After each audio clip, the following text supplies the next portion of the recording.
Lawrence C. Harris is a youth speaker who helps teens and young adults believe in themselves, think differently about their future, and to make better choices. And Lawrence uses his life experience, starting from when he was a young teenager, in speaking to and providing interactive workshops for young people to help them, again, to help them understand their past does not have to decide where their life goes.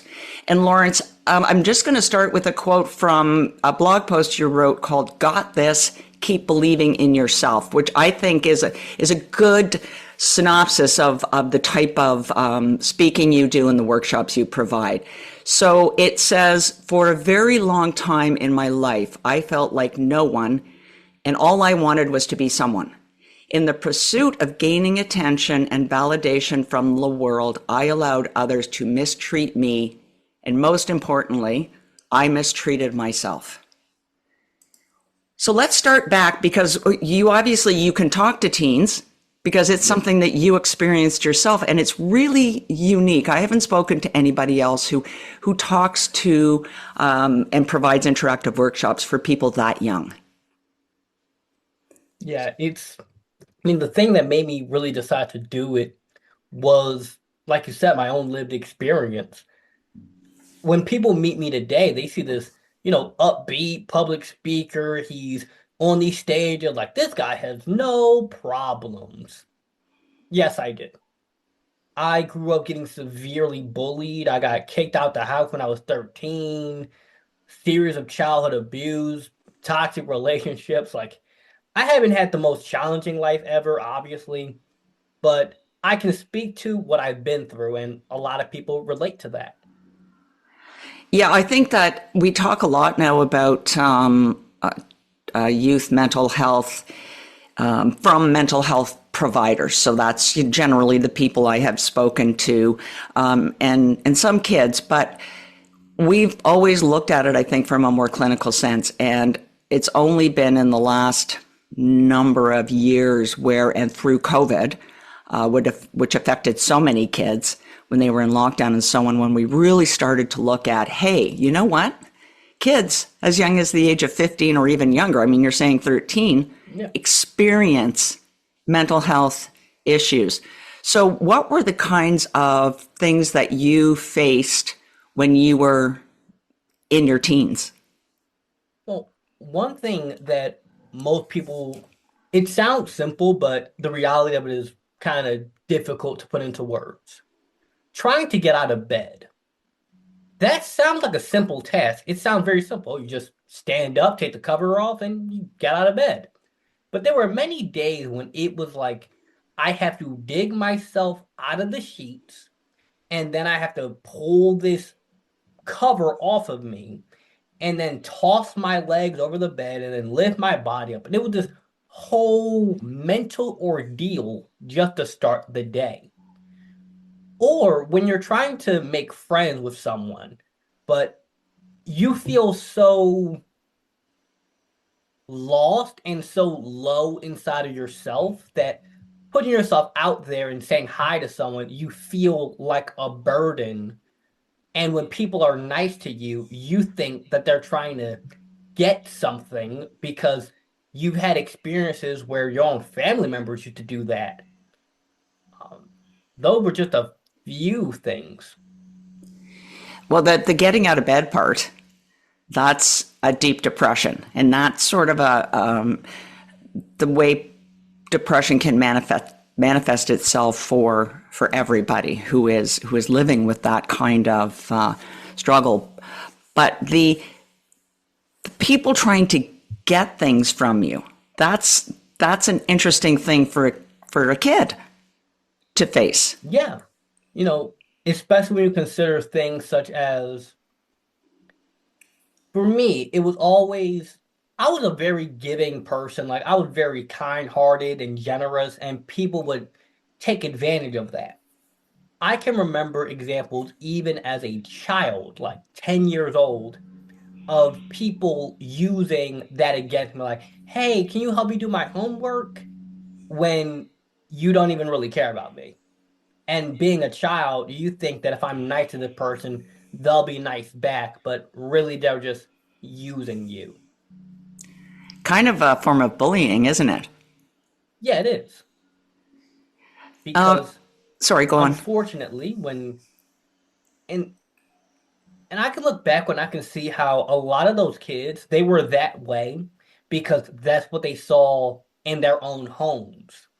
So I don't even hold any anger towards the people who bullied me growing up. I actually hold a sense of like sadness towards them because I know how they must have become that way and the struggles that they're dealing with without even knowing what's going on. And so then that connects you directly into the kind of speaking and interactive workshops that you do, starting with teens, and then we can talk about, as they progress up into their 20s. But what you just said connects directly to the work that you do. Yeah. So when you're talking to teens, how do you talk to them about this idea that they are worth something, and they have to start feeling that way as a teenager, or they carry that baggage into adulthood? But a lot of teens, they don't want to talk about any kind of mental health struggle, or a lot of cases it might be eating disorders, depression, that starts a bipolar disorder. They don't want to talk about that because that in itself makes them feel less than.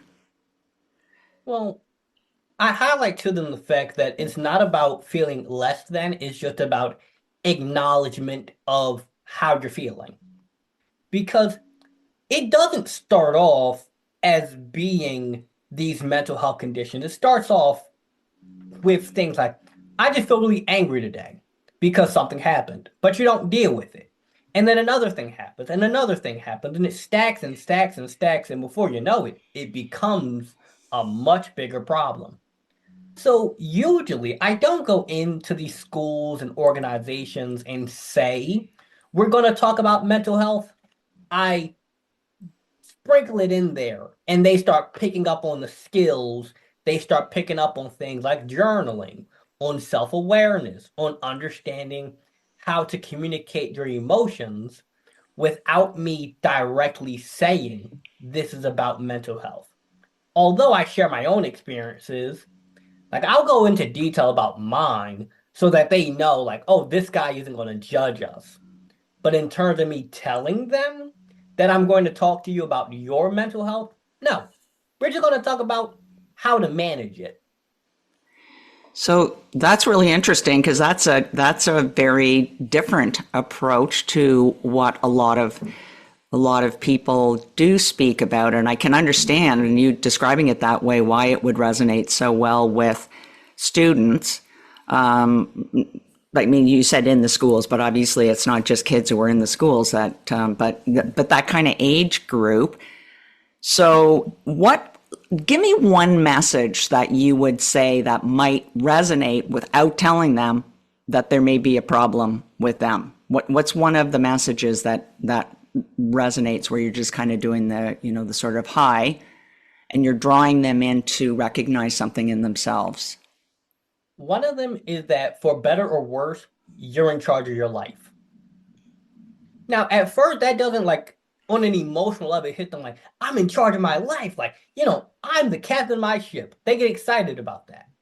But over time, as they think about it more, they start to realize that, oh, because I'm in charge of my life, the people that I keep dating, there's something that I'm doing to cause me to pick these people.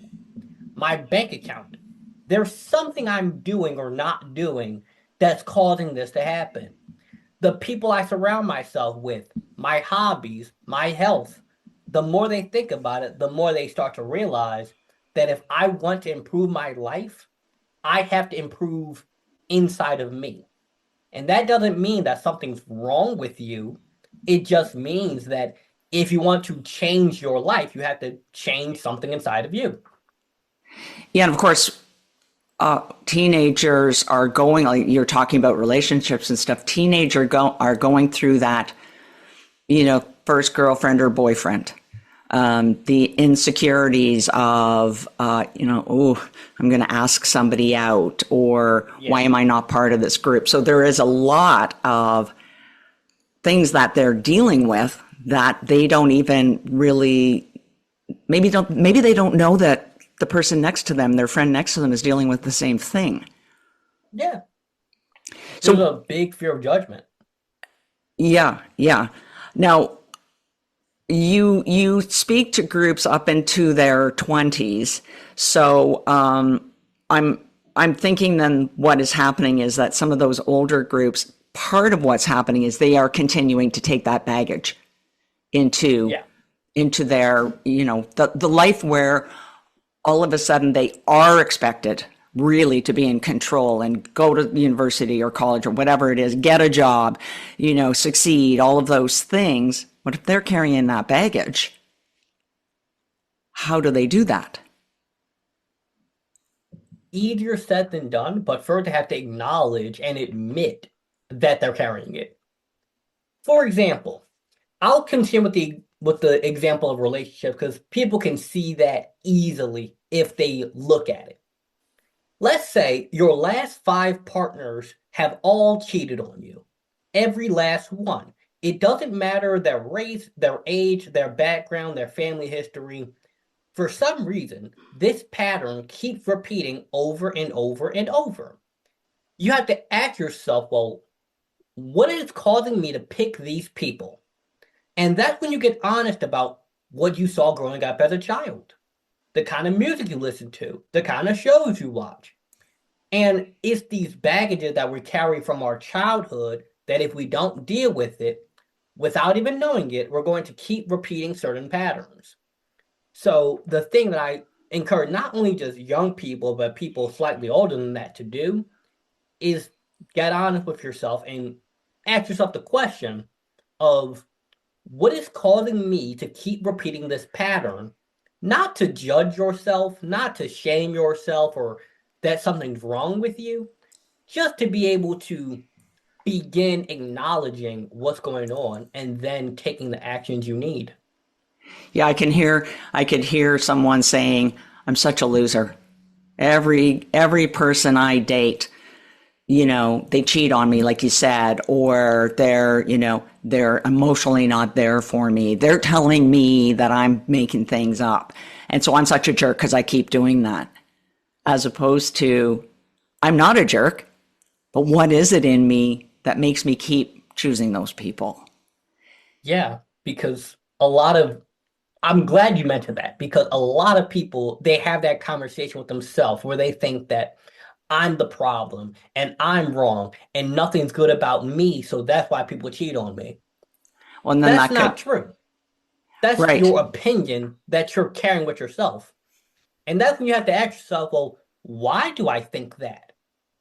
And you start getting into maybe mom and dad said something growing up. And that's why I start with easier said than done, because it can be a pretty emotionally painful process, but you don't have to figure it out all at once. You can journal and gradually figure it out over time so that you don't go too deep too fast. Okay, so I know that journaling is really helpful. And I journaled. I mean, when I was sort of in and out of hospital and so on, I journaled at that point. At the end of the day, I wrote down the things that had happened and tried to understand what was going on. Then I started to feel, good, like I'm coping, and I stopped journaling. And I don't like journaling. And every time somebody tells me I should be journaling, I don't even want to talk to them again because, and I say, stop talking to me about journaling. I don't need it. But I'm guessing, well, because I've been told this, and I feel badly because I don't journal. So then you're going to run into people, I'm assuming, who either, like, it's interesting that you said something that their parent said to them. I guess sometimes your parent can say one thing at one time Yeah. and it carries through. So what about journaling? I mean, is this something that you sort of say to people, whatever is going on in your life, good, bad, or indifferent, journaling helps? Um, it depends because for some people, they don't like the act of sitting down with a pen and paper and writing it out. They're like, I find that boring. Okay, go on your phone and start recording yourself talking and just 10 minutes ramble and then listen back to it. And you'll start to see the pattern there. Now, some people have told me explicitly, like you said, that they just don't like journaling at all. I find it boring. I don't want to do it. It's not my thing. You don't have to. There's a lot of ways that you can become aware of your thoughts. You can just literally sit there and notice, what am I thinking? Why? And that's a way of doing it. So it's not to say that journaling is a magic fix. It's just for the vast majority of people who are willing to do it for a long enough span of time, they see benefits. And when you mentioned that you were seeing benefits, but then you stopped doing it and then you no longer wanted to do it, there's a loss of momentum because sitting down and writing your thoughts, it is kind of boring. I'll admit that. So once you stop it, it's hard to start back again. Yeah, I did a lot of cognitive therapy, and there was a lot of involved there of why am I reacting the way I'm reacting, what happened, and how, what kind of response am I having? Is it all or nothing, which was always my thing. It's either good or bad, and this is bad. And because I worked through that and I got to a place of, I guess with the journaling, I got to a place of comfort. Yeah. And but what I did, and I've done this recently, and you're absolutely right, I was going to do some speaking, and I decided I would tell the whole story to Zoom. And then not everybody has Zoom, although you can have the free version, and then it does a transcript. And then I could read the transcript of what I said. And it's not so much that it was eye-opening and I didn't know that, but it was grounding because it reminded me where I came from, where I am now. And that's what I love about journaling too. I've been doing this since I was 15 years old, so part of why it's so easy for me to do is that my brain has been like, yeah, Lawrence, it's 10. Usually I do it at 10:30, 10:15 in the morning. Like, hey, Lawrence, it's time. Go write in that little book. And I get to look back on it and see 15-year-old Lawrence compared to 20-year-old Lawrence, black and white difference. Yeah, Yeah, I well, still have time when I get upset and whatnot. But when I was younger, it was all or nothing. It was like you could have been the perfect individual, never did anything wrong to me. You do one thing, and it's all or nothing. Like you are a villain to me now. Whereas now I see it as you're human. You're just a person. Like you are a human. You're a person. No one's perfect. No one's completely all or nothing. There's a point of like just it's a little hard to explain, but it's like not happiness exactly. It's more so stillness. It's comfortable. It is I'm here. I'm not worried about the past. I'm not worried about the future. I'm just here.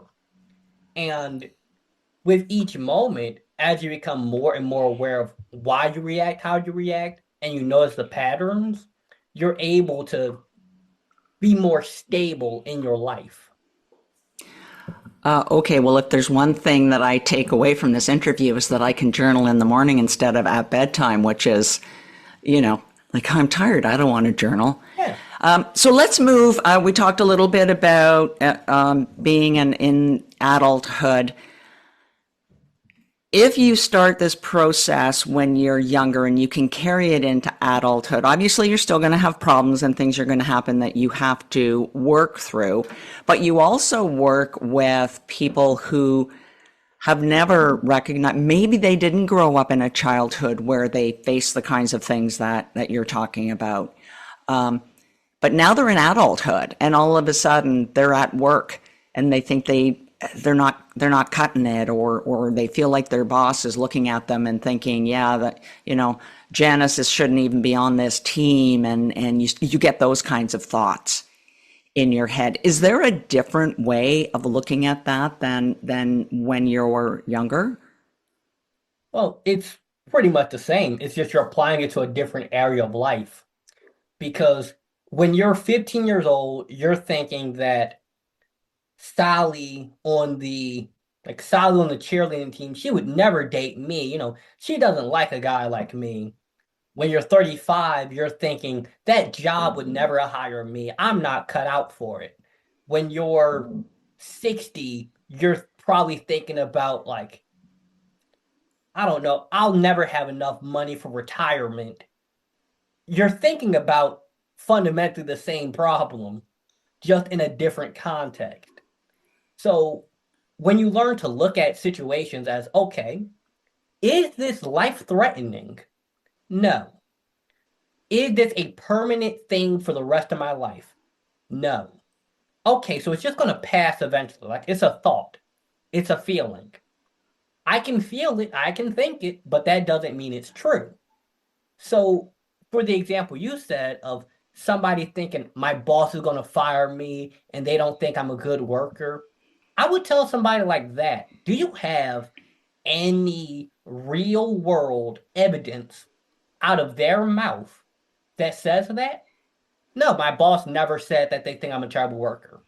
Okay, so you're just thinking it. It's not that you're making it up. That's not what I mean by it. It's that you're having thoughts that aren't necessarily true. So just look at it as a thought, let it pass, and eventually you can accept the fact that maybe your boss thinks that, but maybe they don't.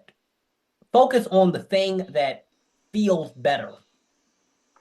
I do speaking to businesses and mental health in the workplace and how you deal with some situations like that. So I do think you do absolutely need to start there, because otherwise you're not going to do what I'm talking about, which is, you know what, you can probably go to your boss and say, I'm feeling this way, and I sense it's not really the case, but I have to tell you this. And if your boss, I mean, I also work with supervisors, for them to be able to respond and create that safe space. And Yeah. and even when you're younger, I think for some kids, honestly, there is no safe space.